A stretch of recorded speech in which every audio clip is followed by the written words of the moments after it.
Hello everybody, आज हम करने जा रहे हैं क्लास 10th का साइंस का चैप्टर नंबर 6 जैव प्रकरण। और ये इस चैप्टर से रिलेटेड थर्ड टॉपिक है जिसमें हम श्वसन का बेसिक इंट्रोडक्शन पढ़ेंगे। मतलब श्वसन क्या होता है और भिन्न भिन्न जीवों में ये किस प्रकार से होता है ये हम पढ़ेंगे, लेकिन मानव श्वसन तंत्र जो है वो हम नेक्स्ट वीडियो में पढ़ेंगे। तो आइए देखते हैं सबसे पहले कि श्वसन होता क्या है। यदि हम परिभाषा की बात करें तो वे सभी भौतिक और रासायनिक परिवर्तन जिनकी वजह से किसी जीव कोशिका ने जो सरल पदार्थ ग्लूकोज ग्रहण किया है उसे ऊर्जा में बदला जा सके, उसे हम कहते हैं श्वसन। मतलब क्या हुआ अब इसका, ये तो परिभाषा हो गई ना भाई। हम लोगों ने पोषण में देखा था कि जो सरल खाद्य पदार्थ थे, जैसे कार्बोहाइड्रेट था हमारे पास, प्रोटीन था और जो हमारे पास वसा था, उसको हमने क्रमशः कार्बोहाइड्रेट को ग्लूकोज में बदल लिया था, प्रोटीन को हमने अमीनो एसिड में बदल लिया था, और वसा जो थी हमारे पास उसको हमने बदल लिया था ग्लिसरॉल में और दूसरा अम्ल में।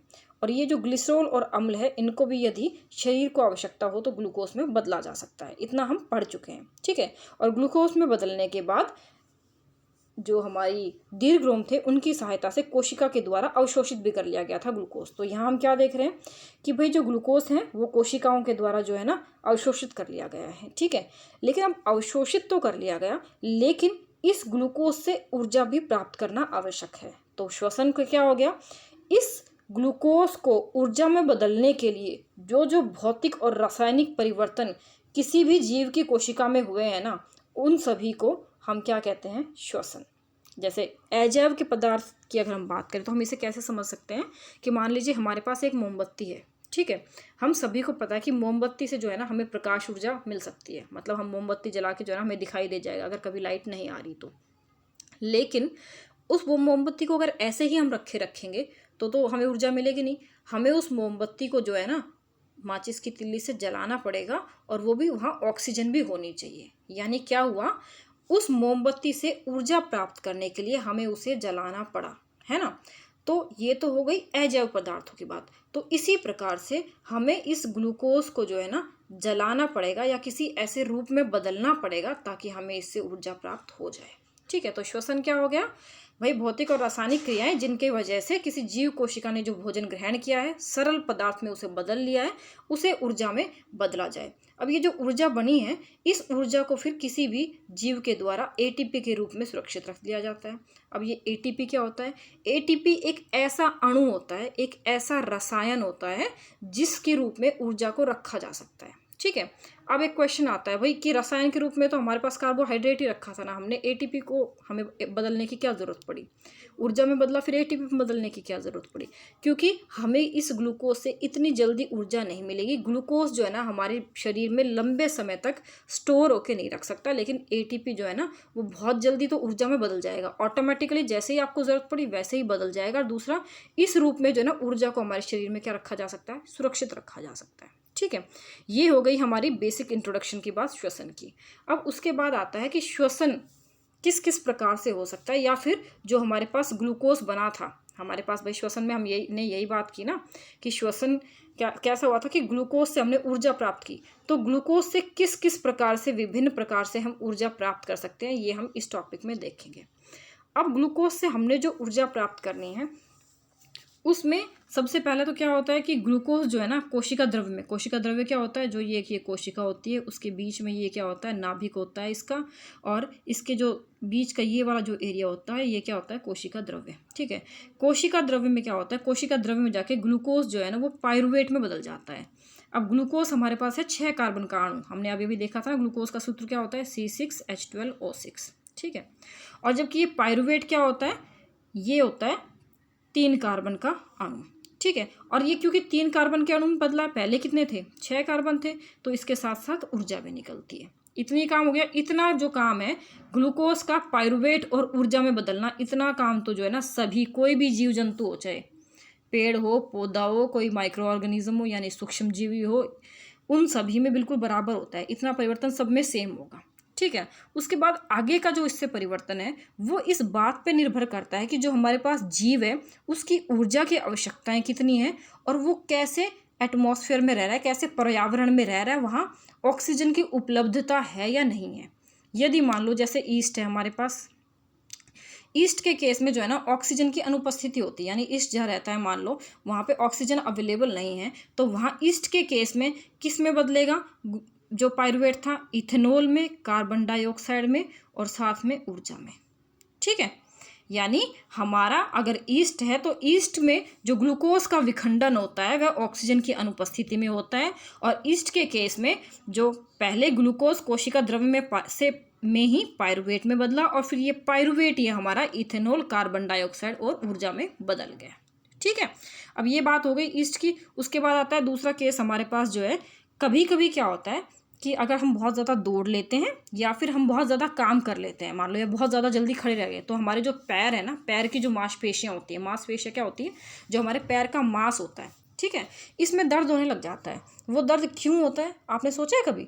वो दर्द इसलिए हो जाता है क्योंकि हमारे वहाँ लैक्टिक एसिड जमा हो जाती है, लैक्टिक अम्ल जमा हो जाता है। अब ये लैक्टिक अम्ल क्यों जमा हो जाता है? क्योंकि हमारे शरीर को जितनी ऊर्जा की आवश्यकता होती है और जितनी ऑक्सीजन की आवश्यकता होती है वह हम पूरी नहीं कर पाते। भाई देखो, हर किसी आदमी की एक क्षमता अलग होती है ना, उससे ज़्यादा अगर काम करोगे तो तुम्हारे दर्द होने लग जाता है, आम भाषा में जो हम बात करते हैं। ठीक है, तो वो दर्द किसकी वजह से होता है? वो दर्द होता है लैक्टिक अम्ल इकट्ठा होने की वजह से। और लैक्टिक अम्ल इकट्ठा क्यों होता है? क्योंकि पायरुवेट जो है ऑक्सीजन के अभाव में हमारी पेशी कोशिकाओं में लैक्टिक अम्ल और ऊर्जा में बदल जाता है। ठीक है, ये बात हो गई भाई हमारी पेशी कोशिकाओं का, जब हमारे पास ऑक्सीजन पूरी तरह से अवेलेबल नहीं है, ऑक्सीजन की हमारे शरीर में कमी है। उसके बाद तीसरा और सबसे आखिरी और सबसे इम्पॉर्टेंट केस जो आता है, जो लगभग सभी जीव जंतुओं में होता है, पेड़ पौधों में और मानव में भी, कुत्ते बिल्लियों में, उनमें क्या होता है कि ये जो पायरुवेट हमारा बना था, ये पायरुवेट ऑक्सीजन की पूर्ण उपस्थिति में, यानी जब O2 पूरी तरह से उपस्थित है, तो कार्बन डाइऑक्साइड में, जल में और ऊर्जा में बदल जाता है।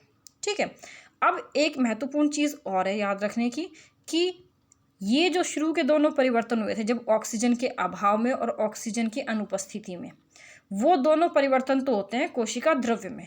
ठीक है, और जो ये वाला परिवर्तन है, यानी जो वायवीय श्वसन है, जो वायु की उपस्थिति में हो, उसे हम क्या कहेंगे? वायवीय श्वसन या फिर एरोबिक ऑक्सीडेशन। ठीक है, एरोबिक रेस्पिरेशन। ये जो हमारा पूरी तरह से कार्बन डाइऑक्साइड और जल में और ऊर्जा में जो बदल जाता है, ये परिवर्तन होता है माइटोकॉन्ड्रिया में। ठीक है, अब एक फ़र्क और है और इनमें, और वो फ़र्क क्या है? वो फ़र्क है भाई कि भाई जो ऊपर वाले दोनों हमारे केस है, यानी ऑक्सीजन की अनुपस्थिति में और ऑक्सीजन की अभाव में, यहाँ तो ऊर्जा जो उत्पन्न होती है ना वो होती है कम, और जब ऑक्सीजन पूरी तरह से उपस्थित होता है तो ऊर्जा उत्पन्न होती है ज़्यादा। यानी हमने अभी अभी क्या सीखा? हमने देखा कि ऑक्सीजन को 3 तरह से विखंडित किया जा सकता है। विखंडित मतलब तोड़ा जा सकता है, जिसकी वजह से, टूटने की वजह से ऊर्जा उत्पन्न हो। ठीक है, इस ऊर्जा को उत्पन्न करने का सबसे पहले क्या होता है? ग्लूकोज जो है कोशिका द्रव्य में पायरुवेट में बदल जाता है, साथ में ऊर्जा भी उत्पन्न होती है। यहाँ तक का परिवर्तन सभी ऑर्गेनिजम्स में सेम होता है, सभी जीव जंतुओं में सेम होता है। उसके बाद ऑक्सीजन की अगर अनुपस्थिति है तो उसे हम कहते हैं अवायवीय श्वसन। अवायवीय श्वसन, तो अवायवीय श्वसन में क्या होता है कि पायरुवेट हमारा इथेनॉल में, कार्बन डाइऑक्साइड और ऊर्जा में बदल जाता है, और हमारे ऑक्सीजन के अभाव में, यानी अवायवीय और वायवीय के बीच में, जो हमारी पेशी कोशिकाओं में, उनमें पायरुवेट लैक्टिक अम्ल में और ऊर्जा में बदल दिया जाता है। और यदि ऑक्सीजन पूरी तरह से उपस्थित हो, यानी जो वायवीय श्वसन होता है, वायवीय श्वसन में क्या होता है? वायवीय श्वसन में पायरुवेट हमारा कार्बन डाइऑक्साइड, जल और ऊर्जा में बदल दिया जाता है। ये बेटा सबसे महत्वपूर्ण क्वेश्चन है। 10th के बोर्ड एग्जाम्स में सबसे ज़्यादा अगर कोई क्वेश्चन पूछा जाता है वो आता है ये। चारों सेट में से एक सेट में ये क्वेश्चन हमेशा ज़रूर पूछा जाता है। ठीक है, तो ये बात हो गई हमारे विभिन्न पथों द्वारा ग्लूकोज के विखंडन की।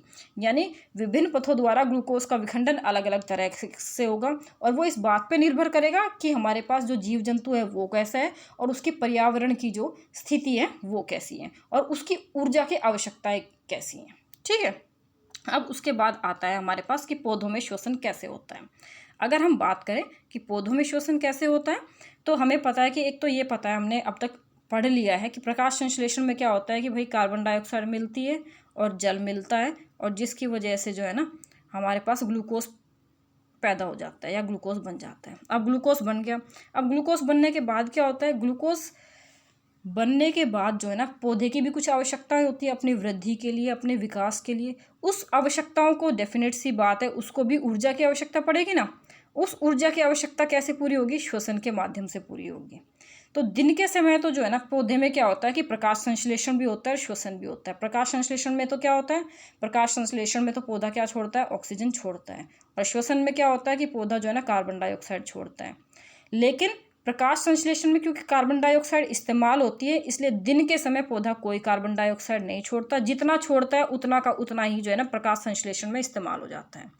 लेकिन इसके विपरीत रात के समय में क्या होता है?